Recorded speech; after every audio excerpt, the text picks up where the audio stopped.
Well, and some big news coming in. It is being seen as one of the biggest steps forward for India's nuclear weapons program. India today can now confirm that the country has successfully tested its most ambitious weapon system, a long-range ballistic nuclear missile, codenamed as K-4, that's built to strike targets up to 3,500 kilometers away. Well, India today has also accessed the first images of the secretive weapon system that has almost never been seen before. The K-4, a derivative of the famous Agni ballistic nuclear missile already in service, will also be the most potent part of India's nuclear deterrent. Let's go now straight to India Today's editor Shiv Arur. Shiv, now tell me something. This ballistic missile test was a well-guarded secret. Why was this project so sensitive? And, how will it really add to INS Arihant's power and strength?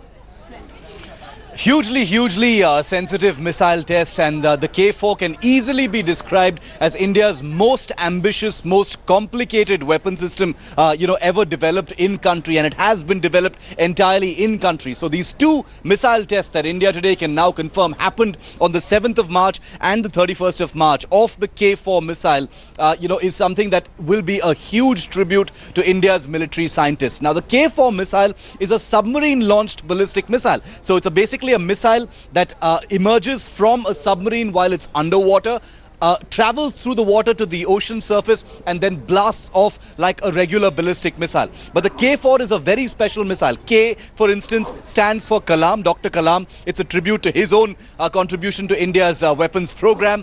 But the K-4 has a range of about 3,500 kilometers after it's fired from the submarine, which means it can, hit intercontinental intermediate ranges from India, making it India's most, undetectable weapon, because it's inside a submarine and nobody will know where that submarine is. These two tests have been conducted, like you mentioned, from the Arihant submarine, which is still to enter service. But the fact that it has been, cloaked in secrecy for so long is a tribute to what a sensitive weapon system it is. The world over, submarine-launched weapons, have always had this shroud of secrecy because of the implications of the use of such weapons. Now, the K-4 missile, which is a derivative of the well-known Agni ballistic missile systems that are already in service, is 3,500 kilometers range, the ability to deliver a nuclear warhead or at those ranges, making it an extremely important part of India's nuclear deterrent. Oh, absolutely. It's indeed a great matter of pride for the Indian government, also for the DRDO, a huge accomplishment. And, this also has made many other nations, sit up and take notice, with a few of them also raising their eyebrows.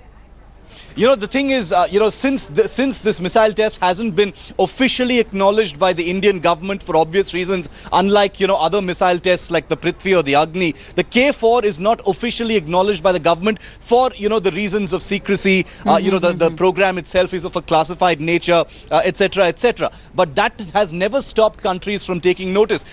China would be the country that will take the most notice of what's happening, because the Agni and the K-4 missile systems, with their range, the implication is, of course, the ability to strike at China should a conflict ever arise. Of course, that it's a very, very remote possibility of these missiles actually ever having to be used. But that's their main purpose. The main strength in such a missile is the possibility that its use will be very rare, if impossible at all. The fact that a country like India owns and operates an active missile like the K-4 should tell India's adversaries that, trying any stunts or trying anything funny, should be the remotest thought in their minds. That's the whole point of, deterrent weapon systems, not their actual use. Right. So in a nuclear war scenario, India testing a missile like this is always going to, raise the hackles of countries like China, like Pakistan. Even the United States in the past has raised its eyebrows, about nuclear weapons in India, and talked about how there can be an arms race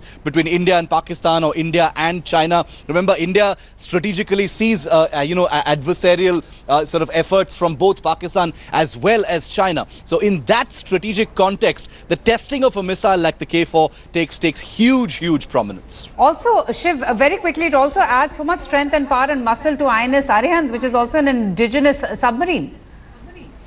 Absolutely. The Arihant is a submarine that's currently being tested in the Bay of Bengal. Not very long from now, she will actually enter naval service, Yes. with the Indian armed forces. Yes. It's India's first home-built nuclear ballistic submarine. We've had help from the Russians in building the submarine, but we've had zero help in the building of this missile because no country, not even Russia, will help in the building of a long-range missile. So, India has allies like Israel, like Russia, several others. The United States is a new strategic ally, but no country, because of various restrictions, because of treaties, and largely because nobody ever wants to part with such, data and such know-how, nobody has ever helped India in developing a missile, which is why it's taken so long and which is why we can call the K-4 a 100% Indian missile. And I think it's a tribute to Dr. Kalam as well, that his initials go with the missile's name.